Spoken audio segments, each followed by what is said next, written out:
Permis à 2 en poche, vous cherchez peut-être votre première moto. La BMW R90 vous plaît, mais elle est trop chère. Harley-Davidson, c'est trop typé custom pour vous. Et vous n'êtes peut-être pas attaché à acheter une marque de moto très connue, comme une Moto Guzzi par exemple. Dans ce cas, il y a peut-être une solution du côté des nouveautés. Brixton Crossfire 500. Et on l'essaye aujourd'hui sur Motostation.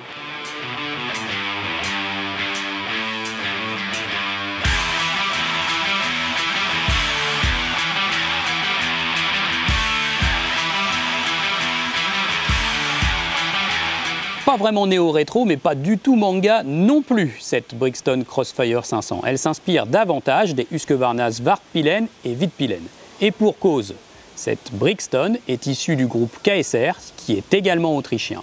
Rapidement, je vous explique, cette Brixton Crossfire 500 est en fait une moto mondiale. Elle a été imaginée par le groupe KSR, qui était au départ un importateur, un distributeur de marques de motos comme par exemple Benelli ou Royal Enfield. Et un jour, KSR s'est dit, et si nous faisions notre propre moto?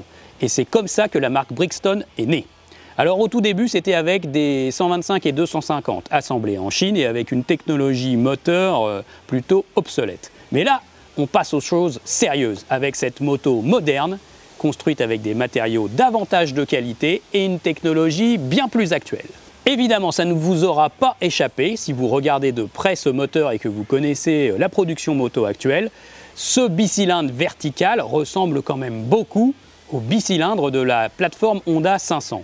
La forme des carters et même un petit peu de technologie, bicylindre vertical refroidi par eau, calage de distribution, cote moteur alésage course, 486 cm3 pour cette Brixton Crossfire contre 471 cm3 pour la Honda CB500. Il y a quand même de vraies similitudes. Pour autant, ce moteur a été développé par un industriel chinois du nom de Gaoqin et il travaille en joint venture direct avec KSR Group.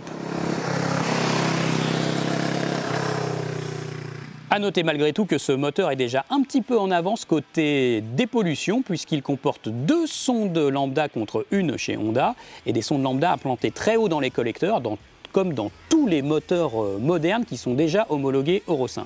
Cette Crossfire est Euro 4 mais déjà Euro 5 ready. Elle développe 35 kW soit 47,5 chevaux, vous l'aurez compris, elle est homologuée A2 directement. Côté équipement, regardez plutôt, Brixton a vraiment mis le paquet sur cette nouvelle moto pour son arrivée chez les gros bras, on va dire. Avec une qualité de fabrication vraiment plus élevée que sur les petites 125 et 250. Et des équipements à l'avenant. Suspension de chez Kayaba. Également une centrale ABS de chez Bosch, des jantes à rayons pour le look néo-rétro. Il y a aussi un éclairage full LED, une signature en X qu'on retrouve un peu partout sur la moto, comme l'appellation Brixton. KSR a vraiment l'air d'être très fier de sa marque. Et puis on retrouve aussi un système de freinage de chez Rejuan en provenance d'Espagne, d'une monte pneumatique européenne, ça rassure au niveau du grip. Non, vraiment, entre la qualité de fabrication, les soudures et l'ensemble de l'équipement, il y a vraiment eu de gros efforts de fait. Et puis on relève aussi quelques détails assez sympas, comme un tableau de bord minimaliste, mais il y a toutes les infos nécessaires, comme l'indicateur de rapport engagé, une clé assez originale qui a une forme de décapsuleur, un bouchon de réservoir qui imite un petit peu le bouchon de type Monza, des éclairages à LED, un support de plaque déporté un peu comme sur une Ducati Diavol. Vraiment, il y a pas mal de détails sympas sur cette moto.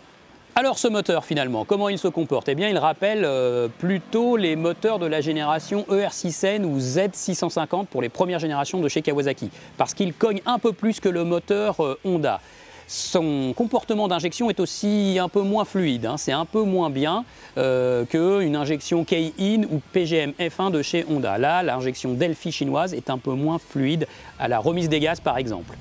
Concrètement, c'est quand même un très bon moteur qui craque, qui est rocailleux au niveau du silencieux, ça c'est très agréable, ça ajoute un petit côté rock'n'roll et on ne va pas s'en plaindre.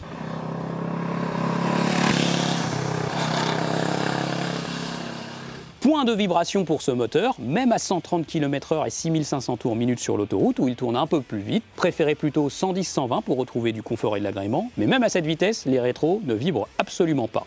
Pas mal, joli tour de force. La boîte de vitesse se manie très bien, l'embrayage est en revanche un poil ferme. Côté conso, nous avons relevé 4,7 litres au 100 en moyenne. C'est pas mal, ça pourrait être mieux. Chez Honda, on descend plus bas avec la gamme 500 et même avec la gamme des NC 750. mais c'est déjà bien car le réservoir comporte suffisamment de litres pour avoir une bonne autonomie. La partie cycle, tout en acier, est finalement assez souple, il n'y a pas de rigidité et de raideur excessive sur cette moto, ça c'est plutôt bien. Par contre, on a des suspensions Kayaba qui manquent un peu, qui sont un peu perfectibles, on va dire, en termes d'amortissement. Elles se tassent un peu sous la charge et puis elles peuvent remonter aussi un peu vite sur les chocs. Donc ce ne sont pas les meilleures suspensions des moyennes cylindrées. Mais elles font le boulot, la moto est saine de toute façon, elle est même très joueuse de partie cycle. On peut freiner sur l'angle sans qu'elle ne se relève, la géométrie a été plutôt bien faite. C'est une moto vraiment plaisante dans les petits virages.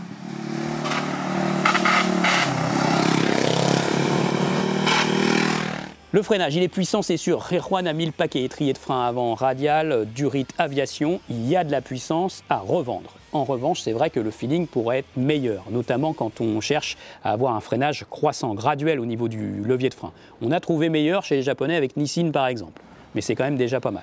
L'ABS, plutôt correct à l'avant, un peu trop intrusif à l'arrière.